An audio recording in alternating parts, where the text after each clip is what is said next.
যে স্ত্রীকে সে পায়ের ধুলো আর বোঝা মনে করে বাড়ি থেকে অপমান করে বের করে দিয়েছিল, আজ তারই একটি সইর দাম সেই স্বামীর পুরো সম্পত্তি থেকেও বেশি ছিল। যখন রাকেশ সেই বিখ্যাত শিল্পীর সামনে চুক্তির ভিক্ষা চাইতে পৌঁছালো আর চেয়ারে বসা সেই মহিলা যেই মুহূর্তে তার মুখ ঘোরালো, রাকেশের পায়ের তলা থেকে মাটি সরে গেল। আসলে কি ঘটেছিল সেই রাতে, আর কিভাবে একজন সাধারণ স্ত্রী দেশের সবচেয়ে বড় ব্যক্তিত্বে পরিণত হলো? নমস্কার বন্ধুরা, এই গল্পটি হল রাকেশ এবং রতিকার।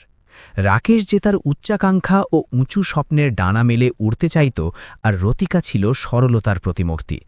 রতিকার জন্য তার ছোট সংসারই ছিল সবকিছু, তার স্বামী, তার শ্বশুরবাড়ি আর ঘরের চার দেওয়ালের মধ্যে প্রতিধ্বনিত হওয়া আনন্দ। কিন্তু রাকেশের চোখে দুনিয়াদারি আর লোক দেখানো এমন চশমা চড়েছিল, যার কারণে সে রতিকার সরলতার মধ্যে দারিদ্র্য আর তার সন্তুষ্টির মধ্যে পশ্চাৎপদতা দেখতে পেত। সন্ধ্যার সময় আকাশে কালো মেঘ জমেছিল, যেন প্রকৃতিও আসন্ন ঝড়ের ইঙ্গিত দিচ্ছিল। বাড়ির বসার ঘরে শুনশান নীরবতা, তবে এই শান্তি স্বস্তির নয়, বরং কোনো বিস্ফোরণের আগের নীরবতা ছিল। রাকেশ সোফার উপর মাথা ধরে বসেছিল, তার সামনের টেবিলে কিছু ফাইল ছড়ানো, ব্যবসায় ক্রমাগত ক্ষতির প্রমাণ। ঠিক তখনই রতিকা ঘরে পা রাখল, তার হাতে চায়ের ট্রে। সে খুব আদর করে চায়ের কাপ রাকেশের দিকে বাড়িয়ে দিল।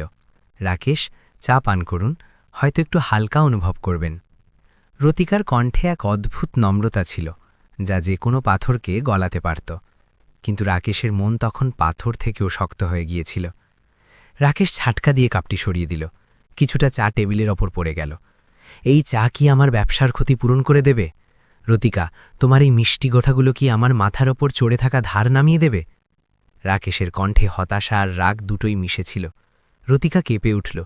সে সঙ্গে সঙ্গে তার শাড়ির আঁচল দিয়ে টেবিল পরিষ্কার করা শুরু করল। আমি বুঝতে পারছি আপনি চিন্তিত, কিন্তু না, তুমি বুঝতে পারছ না। রাকেশ নিজের জায়গা থেকে উঠে দাঁড়ালো আর ঘরের মধ্যে পায়চারি করতে লাগল। তুমি বুঝতেই পারছো না রতিকা, কারণ তোমার প্রতিপালন, তোমার চিন্তা সবকিছু খুব ছোট। আজ আমার একজন বিনিয়োগকারীর সাথে মিটিংয়ে যাওয়ার কথা ছিল, কিন্তু আমার লজ্জা হচ্ছিল। জানো কেন? কারণ আমার বন্ধুদের স্ত্রীরা আধুনিক, তারা ব্যবসার কথা বলে, তাদের কাছে অর্থ আছে, সামাজিক মর্যাদা আছে, আর তুমি শুধু একজন সাধারণ গৃহিণী যে ঘরের খরচ কমিয়ে খুশি হয়। এই কথাগুলো রতিকার হৃদয়ে চাবুকের মতো আঘাত করল। তার চোখে জল ভরে এলো, কিন্তু সে তা ঝরতে দিল না। সে জানত যে রাকেশের স্বভাব খারাপ নয়, কিন্তু গত কয়েক মাস ধরে ব্যবসায় ব্যর্থতা আর সমাজের লোক দেখানো তাকে বদলে দিয়েছিল।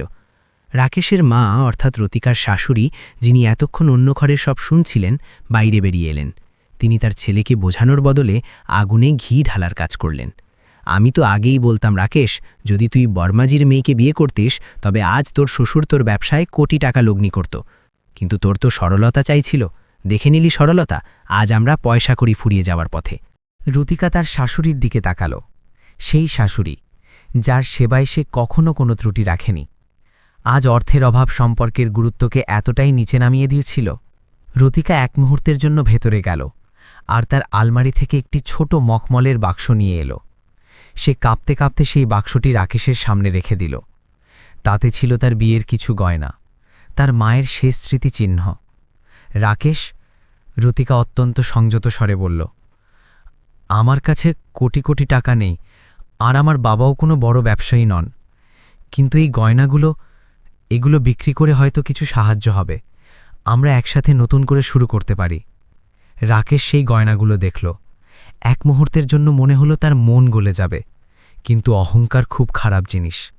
সে সেই বাক্সটিকে ঘৃণার চোখে দেখল। এই সামান্য সোনার টুকরোগুলো আমার কোটি কোটি টাকার ঘাটতি পূরণ করতে পারবে না। রতিকা, আমার ভিক্ষা চাই না, আমার এমন সঙ্গী চাই যে আমার সামাজিক মর্যাদার সাথে মানানসই হয়।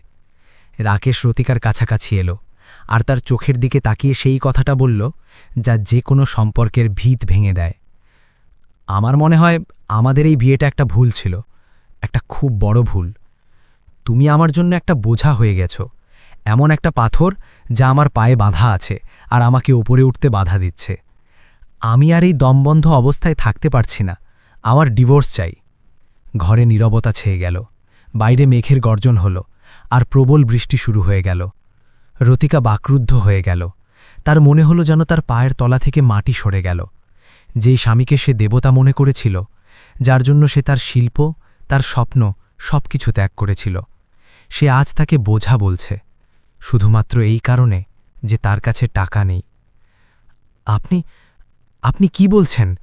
রতিকার কণ্ঠস্বর কষ্ট করে গলা থেকে বেরিয়ে এলো। আমি সেটাই বলছি যা সত্যি। রাকেশ চোখ ফিরিয়ে নিল।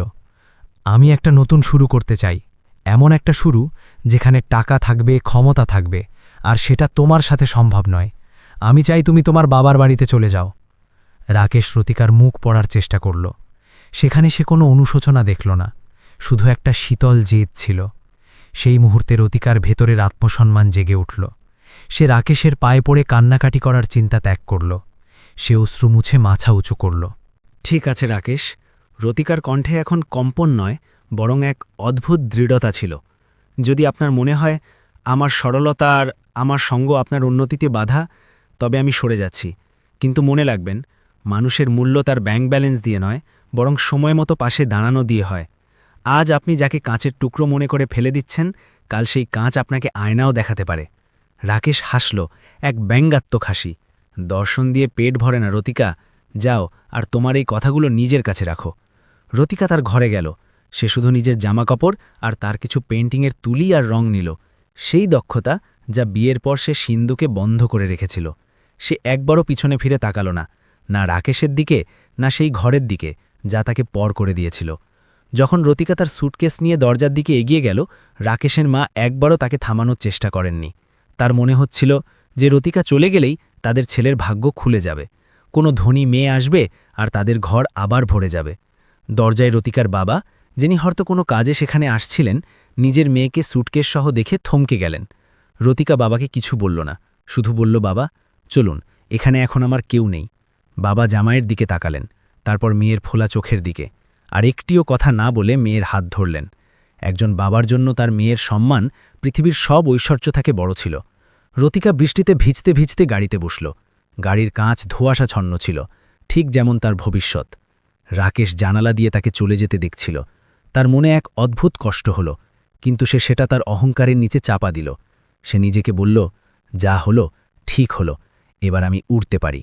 কিন্তু রাকেশ জানত না যে আজ সে যে বোঝাটাকে বাড়ি থেকে বের করে দিয়েছে, আসলে সেটা তার ভাগ্যের ঢাল ছিল। সে রতিকাকে হারায়নি, বরং নিজের সৌভাগ্যকে নিজের হাতে বিদায় করে দিয়েছিল। রাত গভীর হল। রাকেশের মনে হল যে এবার সব ঠিক হয়ে যাবে, কিন্তু সে আজ করতে পারেনি যে নিয়তি তার জন্য অন্য এক খেলা সাজিয়ে রেখেছে, এমন এক খেলা যেখানে প্রতিটি চাল উল্টো ফল দেবে। পরের দিন সকালে শান্তিভিলায় সূর্যের আলো প্রতিদিনের মতোই পৌঁছাল, কিন্তু রাকেশের জীবনে নতুন এক অন্ধকার ছেয়ে আসতে যাচ্ছিল। রাকেশ খুব উৎসাহের সাথে ডাইনিং টেবিলে বসেছিল, সেই ফোন কলের অপেক্ষায় যা তার ডুবে যাওয়া কোম্পানিকে বাঁচাবে। টেবিলে জল খাবার ছিল না, কারণ রতিকা চলে যাওয়ার পর ঘর সামলানোর কেউ ছিল না। রাকেশের মা নিজের অসুস্থতা আর অভিযোগ নিয়েই ব্যস্ত ছিলেন। ঠিক তখনই রাকেশের ফোন বাজল। স্ক্রিনে মিস্টার খান্নার নাম ঝলকাচ্ছিল, সেই বিনিয়োগকারী যার জোরে রাকেশ রতিকাকে বাড়ি থেকে বের করে দিয়েছিল। রাকেশ মুখে হাসি এনে ফোন ধরল। গুড মর্নিং স্যার, আমি ফাইল নিয়ে আপনার অফিসেই আসছিলাম, রাকেশ উৎসাহের সাথে বলল। অন্যদিকে একটি শীতল আর কঠিন কণ্ঠস্বর এলো। রাকেশ, অফিসে আসার প্রয়োজন নেই, আমাদের চুক্তি বাতিল হয়ে গেছে। রাকেশের হাত থেকে কফির মগ পড়তে পড়তে বাঁচল। কি?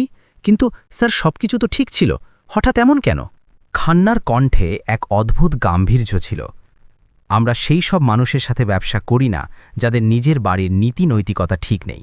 আমরা খবর পেয়েছি যে তুমি শুধুমাত্র টাকার অভাবের কারণে তোমার স্ত্রীকে ছেড়ে দিয়েছ। যে মানুষ নিজের জীবনসঙ্গীর প্রতি বিশ্বস্ত হতে পারে না, সে ব্যবসায় আমাদের টাকার প্রতি কিভাবে বিশ্বস্ত হবে? আমরা ঝুঁকি নিতে পারি না। ফোন কেটে গেল, আর সেই বিপ বিপ শব্দ রাকেশের অহংকারকে প্রথম জোরালো চড় মারল। সে হতবাক হয়ে গেল। যে সমাজ আর মর্যাদার জন্য সে রতিকাকে ছেড়েছিল, সেই সমাজই তাকে অনৈতিক মনে করে প্রত্যাখ্যান করল। পরের কয়েক মাস রাকেশের জন্য দুঃস্বপ্নের চেয়ে কম কিছু ছিল না। বিপদ কখনো একা আসে না, সে তার সাথে পুরো পরিবারকে নিয়ে আসে। রাকেশের ব্যবসা, যা আগে থেকেই টলমল করছিল, এবার তাসের ঘরের মতো ভেঙে পড়তে লাগল। ব্যাংকের নোটিশগুলো বাড়ির দরজায় সেটে যেতে লাগল। যে ধনী বন্ধুদের সাথে রাকেশ পার্টি করত, তারা তার ফোন তোলা বন্ধ করে দিল। তার মা, যিনি রতিকাকে গালমন্দ করতেন, এখন ঘরের কাজ আর একা থাকার কারণে বিরক্ত হয়ে রাকেশের ওপরই চিৎকার করতে লাগলেন। ঘরে ধুলো জমতে শুরু করল, আর শান্তি পুরোপুরি উধাও হয়ে গেল। রাকেশের এখন প্রতিটি ছোট বিষয়ে রতিকার কথা মনে পড়তে লাগল। সেই গরম গরম খাবার, সেই কাঁচা কাপড়, আর সবচেয়ে বড় কথা সেই মানসিক শান্তি যা রতিকার উপস্থিতিতে পাওয়া যেত। কিন্তু তার পুরুষালী অহংকার তখনও এটা মানতে রাজি ছিল না যে সেই ভুল করেছে। সে তার ব্যর্থতার দোষ এখনও ভাগ্যকে দিচ্ছিল। অন্যদিকে শহরের এক ছোট অংশে রতিকা তার বাবার পুরনো বাড়িতে এক নতুন যুদ্ধ লড়ছিল। শুরুর কিছুদিন খুব কঠিন ছিল। প্রতিবেশীদের কানাঘুষা, আত্মীয়দের খোটা। আরে, বিয়ের 2 বছর পরই বাড়ি ফিরে এলো, নিশ্চয়ই মেয়ের মধ্যেই কোনো খুঁত আছে। এই কথাগুলো রতিকার কানে গলিত কাঁচের মতো নামত। অনেক রাত সে বালিশে মুখ গুজে কেঁদে কাটিয়েছিল, কিন্তু তার বাবা একটি মজবুত ঢাল হয়ে তাকে সামলালেন। এক সন্ধ্যায় যখন রতিকা তার ঘরে মন খারাপ করে বসেছিল, তার বাবা তার কাছে এলেন আর তার হাতে একটি পুরনো ক্যানভাস ও কিছু শুকনো রঙের তুলি ধরিয়ে দিলেন। মা রতিকা, বাবা আদর করে বললেন, দুনিয়া কি বলে তা দিয়ে তোমার অস্তিত্ব নির্ধারিত হয় না। রাতেশ তোমাকে গরিব ভেবেছিল কারণ তার দৃষ্টি কেবল টাকার ওপর ছিল, কিন্তু আমি জানি যে তুমি দক্ষতার দিক থেকে ধনী। তোমার এই হাত দুটো চোখের জল মোছার জন্য নয়, নতুন দুনিয়া রাঙানোর জন্য তৈরি হয়েছে। তোমার সমস্ত যন্ত্রণা এই রঙগুলোর মধ্যে মিশিয়ে দাও।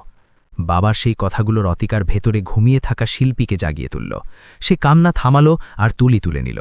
সে তার সমস্ত ভাঙন, সমস্ত একাকিত্ব আর অপমানের আগুন ক্যানভাসের ওপর নামানো শুরু করল। দিন রাত সে ছবি আঁকতে লাগল। তার শিল্পের মধ্যে এখন সেই গভীরতা ছিল যা সুখে থাকা মানুষের কাছে থাকে না। 6 মাস কেটে গেল। রাকেশের অবস্থা খারাপ হয়ে গিয়েছিল। তাকে নিজের বাড়ি শান্তি ভিলা বন্ধক রাখতে হলো। এখন তার কাছে তার কোম্পানি বাঁচানোর একটাই রাস্তা বাকি ছিল, একটি বড় প্রকল্প যা শহরে তৈরি হতে থাকা নতুন হেরিটেজ হোটেলের অভ্যন্তরীণ সজ্জার ছিল। যদি এই প্রকল্পটি সে পায় তবে সে ধার থেকে বেরিয়ে আসতে পারবে। কিন্তু সমস্যা হলো, এই প্রকল্পের জন্য তাকে এমন একজন শিল্পীর সাথে সহযোগিতা করতে হতো যার আঁকা ছবি আর নকশা আজকাল সারা দেশে সাড়া জাগাচ্ছিল। সেই শিল্পীর নাম কেউ জানত না। সে নিজের পরিচয় গোপন রাখত আর তার ছবির নিচে শুধু একটি স্বাক্ষর করত, মুক্তি। মুক্তির ছবিগুলোতে যন্ত্রণা আর আশার এমন এক সংমিশ্রণ ছিল যে বড় বড় ধনীরাও মুখ চাওয়া দামে তা কিনতে প্রস্তুত ছিল। রাকেশ ভাবল, যদি আমি এই মুক্তিকে আমার কোম্পানির সাথে যুক্ত করতে পারি তবে হেরিটেজ হোটেলের প্রকল্পটি আমিই পাব। রাকেশ অনেক কষ্টে মুক্তির ম্যানেজারের সাথে দেখা করার সময় পেল। সে এক বিশাল আর্ট গ্যালারিতে পৌঁছল যেখানে মুক্তির প্রদর্শনী চলছিল। গ্যালারিতে শহরের সবচেয়ে বড় লোকেরা ভিড় করেছিল। সেই সব লোক যারা একসময় রাকেশকে সালাম জানাত, আজ তাকে এড়িয়ে যাচ্ছিল। রাকেশের চোখ দেওয়ালের উপর ঝোলানো একটি বিশাল ছবির উপর পড়ল। সেই ছবিতে একটি খাঁচা আঁকা ছিল যার দরজা খোলা আর একটি পাখি আকাশের দিকে উড়ে যাচ্ছিল। ছবির নিচে লেখা ছিল মুক্তি। সেটা দেখেই রাকেশের মনে এক অদ্ভুত অস্থিরতা তৈরি হল। তার মনে হলো যেন এই ছবিটি তারই গল্প বলছে, বা হয়তো রতিকার। কিন্তু সেই ভাবনাটা মাথা থেকে ঝেড়ে ফেলে দিল। রতিকা আর এত বড় শিল্পী? অসম্ভব। সে তো বেচারি এখনও তার বাবার বাড়িতে রুটি বানাচ্ছে, সে মনে মনে ভাবল। ঠিক তখনই গ্যালারির ম্যানেজার, একজন শান্তশিষ্ট ব্যক্তি, রাকেশের কাছে এলেন। মিস্টার রাকেশ, আপনি মুক্তিজির সাথে দেখা করতে চেয়েছিলেন। হ্যাঁ, রাকেশ তার পুরনো দম্ভের সাথে কিন্তু একটু নম্রভাবে বলল, আমার প্রস্তাব তার ক্যারিয়ারের জন্য খুব বড় হবে। আমি তাকে আমার কোম্পানির পার্টনার বানাতে চাই। ম্যানেজার হালকা হাসলেন, যেন তিনি কোনো কৌতুক শুনে হেসেছেন। মিস্টার রাকেশ, মুক্তিজি কারোর জন্য কাজ করেন না। লোকেরা তার জন্য কাজ করার জন্য আকুল। কিন্তু তিনি আপনার প্রোফাইল দেখেছেন এবং আশ্চর্যের বিষয় হল তিনি আপনার সাথে দেখা করার জন্য হ্যাঁ বলেছেন। রাকেশের বুক গর্বে ভরে গেল। তার মনে হলো যে তার পুরনো সুনাম এখনও বেঁচে আছে। আমি বলেছিলাম না, প্রতিভাকে প্রতিভাই চিনতে পারে। আমি কখন দেখা করতে পারি তার সাথে?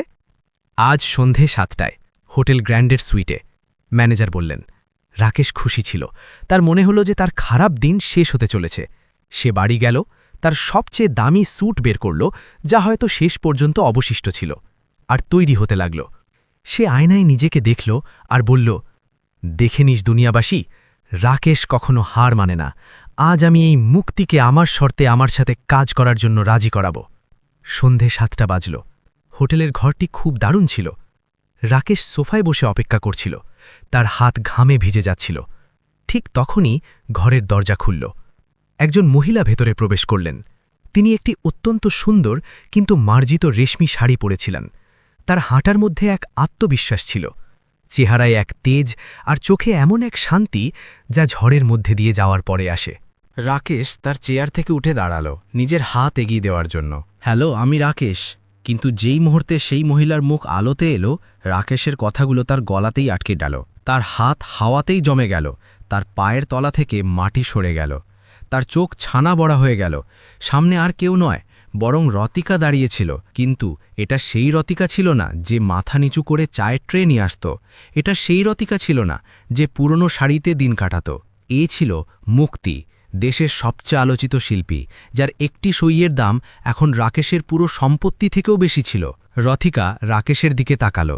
তার চোখে না ঘৃণা ছিল না প্রেম, শুধু এক গভীর শূন্যতা ছিল।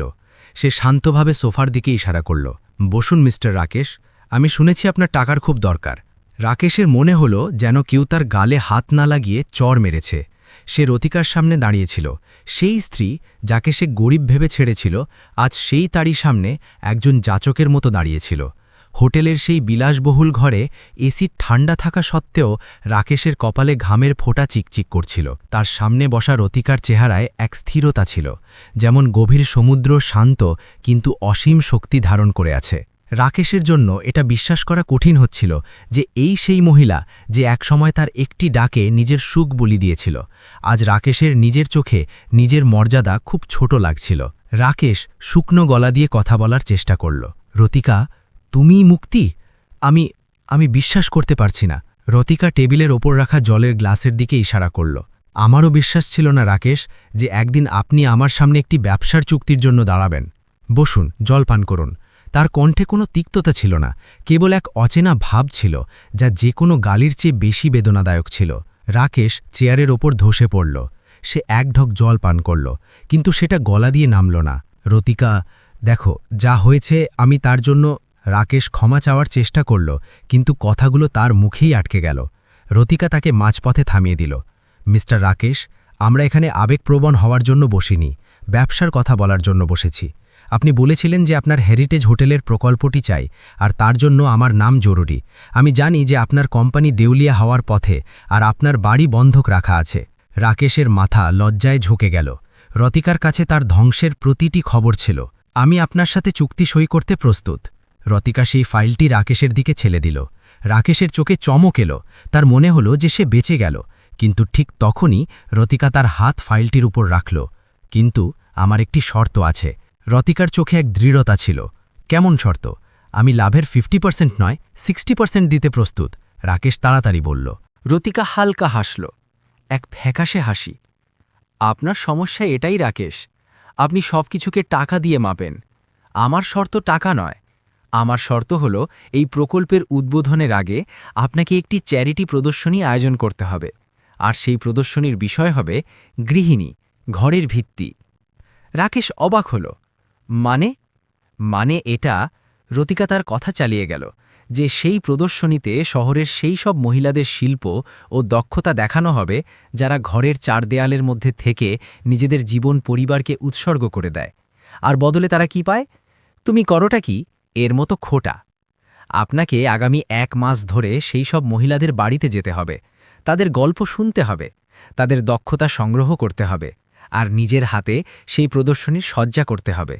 যদি আপনি 1 মাস ধরে সেই সরলতা আর ত্যাগের সম্মান করতে পারেন যাকে আপনি একসময় ঘৃণা করেছিলেন, তবেই আমি হেরিটেজ প্রকল্পে সই করব। এই শর্তটি রাকেশের অহংকারের ওপর সরাসরি আঘাত ছিল। একজন বড় ব্যবসায়ীকে বাড়ি বাড়ি গিয়ে সেই সাধারণ মহিলাদের গল্প শুনতে হবে, কিন্তু তার কাছে আর কোনো বিকল্প ছিল না। তার বাড়ি, তার সুনাম, সব কিছু বাজি ছিল। সে কাঁপতে কাঁপতে রাজি হয়ে গেল। পরের 1 মাস ধরে রাকেশের জীবন পুরোপুরি পাল্টে গেল। সে শহরের সংকীর্ণ গলিগুলোতে গেল। সে সেই মহিলাদের সাথে দেখা করল যারা সেলাই ফোড়াই করত, আচার তৈরি করত বা ছবি আঁকত। শুরুতে তার কাছে এটা সবটাই অর্থহীন মনে হলো, কিন্তু ধীরে ধীরে যখন সে তাদের কথা শুনল, তখন তার কাছে এক ভিন্ন জগৎ উন্মোচিত হল। একটি বাড়িতে এক মহিলা তাকে বললেন, ভাইয়া, আমি এমএ করেছিলাম, কিন্তু বিয়ের পর স্বামী বললেন ঘর সামলাও। আমি আমার ডিগ্রিগুলো সিন্ধুকে রেখে দিলাম যাতে আমার পরিবার খুশি থাকে। আমার ত্যাগ আমার দুর্বলতা নয়, আমার শক্তি। অন্য এক বাড়িতে সে দেখল যে কিভাবে একজন স্ত্রী তার অসুস্থ স্বামীর সেবা করতে করতেও হাসছে, যদিও তাদের ঘরে খাবারের অভাব ছিল। এইসব দেখে রাকেশের বারবার রতিকার মুখ মনে পড়তে লাগল। তার মনে পড়ল যে কিভাবে রতিকা তার ছবি আঁকা ছেড়ে দিয়েছিল শুধুমাত্র তাকে খুশি রাখার জন্য, কিভাবে সে রাতে তার দেরিতে ফেরায়ও গরম খাবার পরিবেশন করত, আর বদলে সে পেত কেবল রাকেশের বিরক্তি, যাকে সে পশ্চাৎপদতা বলত। সেটা আসলে প্রেম ছিল। যাকে সে দারিদ্র মনে করত তা ছিল সন্তুষ্টি। এক সন্ধ্যায় ভারাক্রান্ত মনে রাকেশ রতিকার বাবা তার শ্বশুরের বাড়িতে পৌঁছাল প্রদর্শনীর জন্য কিছু পুরনো ছবি নিতে। দরজা খুললেন রতিকার বাবা। রাকেশকে দেখেই তিনি এক মুহূর্তের জন্য থমকে গেলেন, কিন্তু তারপর ভারতীয় সংস্কার অনুযায়ী তাকে ভেতরে ডাকলেন। বাড়িটা একই ছিল, ছোট, পুরনো, কিন্তু আজ রাকেশের সেখানে দারিদ্র্য নয়, শান্তি চোখে পড়ল। বাবা রাকেশের জন্য চা বানালেন, সেই চা যা সে সেই ঝড়ো রাতে প্রত্যাখ্যান করেছিল। নিন রাকেশবাবু, বাবা কাপ বাড়িয়ে দিলেন। মাফ করবেন, আমাদের কাছে বিদেশি কফি নেই। রাকেশ কাপটি হাতে নিল। তার আঙুল কাঁপছিল। সে এক চুমুক পান করল, আর হঠাৎ তার চোখ থেকে অশ্রু ঝরে পড়ল। সে নিজেকে থামাতে পারল না। সে কাপটি টেবিলে রাখল আর রতিকার বাবার পায়ে লুটিয়ে পড়ল। বাবাজি, আমাকে ক্ষমা করে দিন। রাকেশ বাচ্চাদের মতো হাউমাউ করে কাঁদতে লাগল। আমি অন্ধ ছিলাম। আমি হীরাকে পাথর ভেবে ফেলে দিয়েছিলাম। আমি খুব বড় পাপী। বাবা তাকে উঠিয়ে নিলেন আর বুকে জড়িয়ে ধরলেন। রাকেশ, ভুল মানুষেরই হয়, কিন্তু সেই শুধরে নেয় যে নিজের ভুল মন থেকে স্বীকার করে। রতিকা তোমাকে শাস্তি দেওয়ার জন্য এই শর্ত রাখেনি। সে তোমাকে আয়না দেখাতে চেয়েছিল। সে চেয়েছিল তুমি একজন সফল মানুষ হওয়ার আগে একজন ভালো মানুষ হও।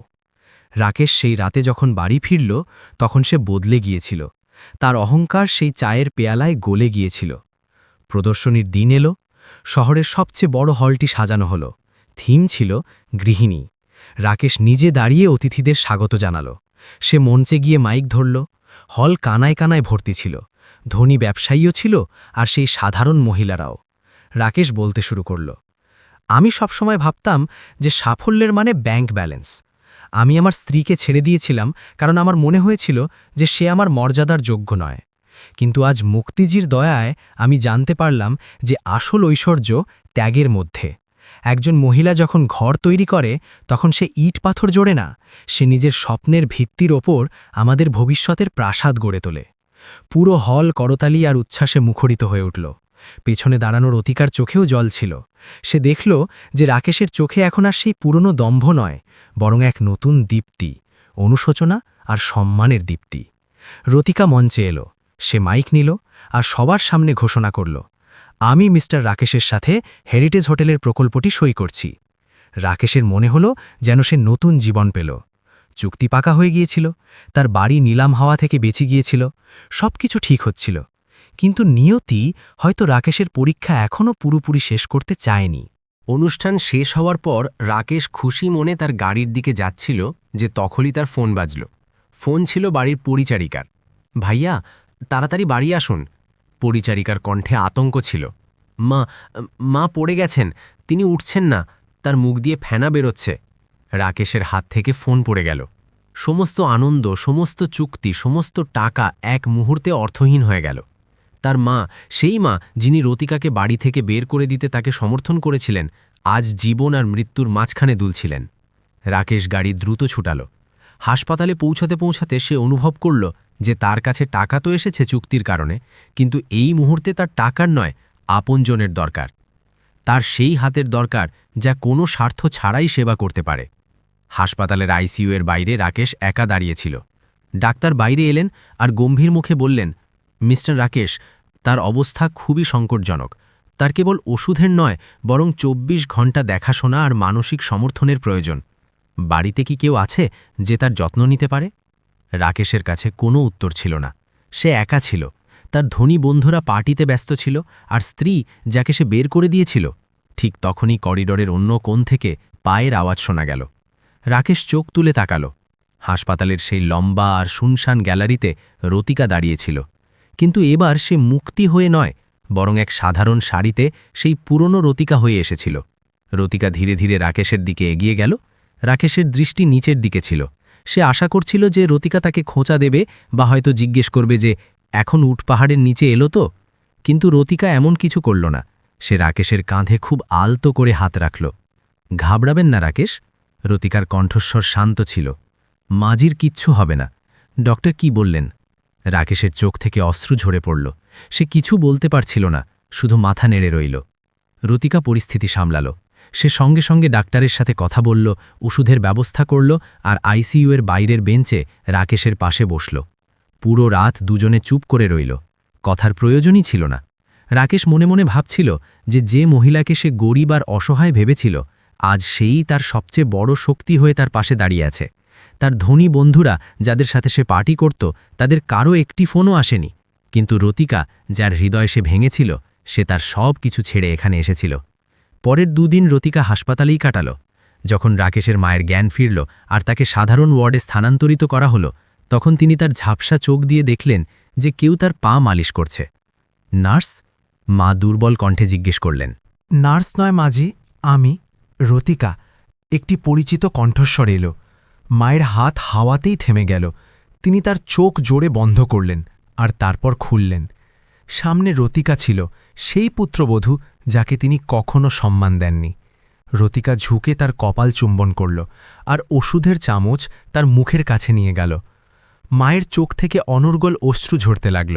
তিনি কিছু বলতে চেয়েছিলেন, কিন্তু কান্না তার গলায় আটকে গিয়েছিল। তিনি কাঁপতে কাঁপতে রতিকার হাত ধরলেন। আমাকে ক্ষমা করে দে মা। মায়ের কণ্ঠস্বর ভেঙে গেল। আমি অন্ধ হয়ে গিয়েছিলাম। আমার মনে হয়েছিল যে টাকা পয়সাওয়ালা পুত্রবধূ এলে ঘর স্বর্গ হয়ে যাবে, কিন্তু আমি আমার ঘরের লক্ষ্মীকে ঘর থেকে বের করে দিয়েছিলাম। আজ যখন আমি মৃত্যুর মুখে ছিলাম, তখন আমার আপনজনরা কেউ আসেনি। তুই এলি, যাকে আমি এত কষ্ট দিয়েছিলাম। রতিকা মায়ের অশ্রু মুছে দিল। পুরনো কথা ভুলে যান মাজি, আপনি ঠিক আছেন, এটাই যথেষ্ট। ঘরের দরজায় দাঁড়িয়ে রাকেশ এই দৃশ্য দেখছিল। আজ সে বুঝতে পারল যে ঘর দেওয়াল দিয়ে নয়, বরং এমন সম্পর্ক দিয়ে তৈরি হয় যা খারাপ সময়েও সঙ্গ না ছাড়ে। তার পুরুষালী হওয়ার মিথ্যে অহংকারের ওপর লজ্জা হচ্ছিল। সে দেখল যে রতিকার মধ্যে সেই শক্তি আছে যা তার টাকায় কখনো ছিল না, ক্ষমা করার শক্তি। 1 সপ্তাহ পর মাকে হাসপাতাল থেকে ছুটি দেওয়া হলো। রাকেশ তার গাড়ি নিয়ে হাসপাতালের বাইরে দাঁড়িয়েছিল। মা পিছনের আসনে বসলেন। রতিকা দরজা বন্ধ করল আর যেতে লাগল। রতিকা। রাকেশ তাকে পেছন থেকে ডাকল। রতিকা থামল। সে ফিরে তাকাল। রাকেশ তার কাছে এলো। এবার তার চোখে না যাচকের ভাব ছিল, না মালিকের। তার চোখে এক জীবনসঙ্গীর সম্মান ছিল।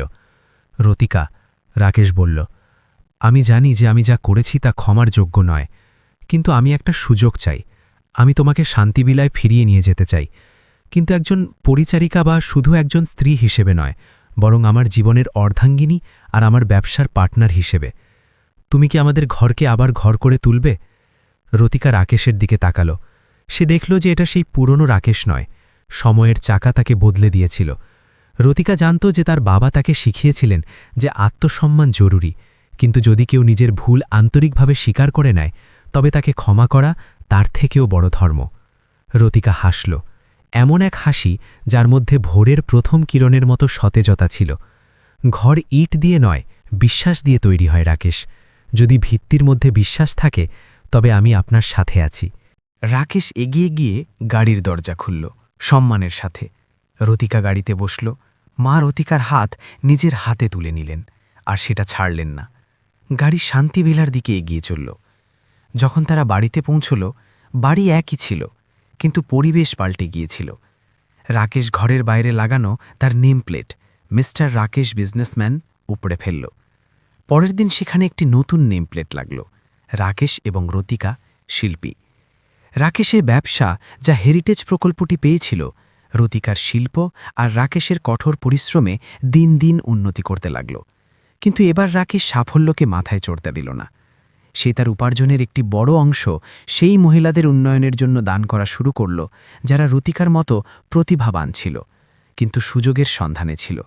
রতিকা এখন দেশের একজন নামকরা শিল্পী ছিল, কিন্তু ঘরে সে এখনও সেই সরল রতিকায় ছিল। পার্থক্য শুধু এইটুকুই যে এখন তাকে দুর্বল নয়, বরং ঘরের মেরুদণ্ড মনে করা হতো। বন্ধুরা, রাকেশ আর রতিকার এই গল্পটি আমাদের শেখায় যে মানুষের আসল সম্পদ তার ব্যাংক ব্যালেন্স নয়, বরং তার সংস্কার আর তার সম্পর্কগুলো। অহংকারের পট্টি চোখে বেঁধে আমরা প্রায়শই সেই মানুষগুলোকে হারিয়ে ফেলি যারা বাস্তবে আমাদের শুভাকাঙ্ক্ষী। মনে রাখবেন, সময় কখনো একরকম থাকে না। যে আজ রাজা সে কাল ফকির হতে পারে, কিন্তু যদি পরিবার সাথে থাকে তবে প্রতিটি সমস্যা ছোট হয়ে যায়। যদি এই গল্পটি আপনার হৃদয় স্পর্শ করে থাকে তবে প্লিজ এই ভিডিওটি লাইক করুন আর আপনার পরিবারের সাথে অবশ্যই শেয়ার করুন। হয়তো এই গল্পটি অন্য কারো সম্পর্ক ভেঙে যাওয়া থেকে রক্ষা করতে পারে। এমন হৃদয় ছুঁয়ে যাওয়া আর অনুপ্রেরণামূলক গল্পের জন্য আমাদের চ্যানেলকে এখনই সাবস্ক্রাইব করুন আর বেল আইকন টিপুন। বন্ধুরা, আপনার কি মনে হয় যে রাকেশকে ক্ষমা করে রতিকা ঠিক করেছিল, নাকি তার নিজের সাফল্যের সাথে একা এগিয়ে যাওয়া উচিত ছিল? আপনার মতামত নিচে মন্তব্য বাক্সে অবশ্যই লিখুন। আমরা আপনার মতামতের অপেক্ষায় থাকব। আমি আপনার সাথে দেখা করব পরের গল্পে। ততক্ষণ পর্যন্ত নিজের আর আপনার আপনজনদের খেয়াল রাখুন।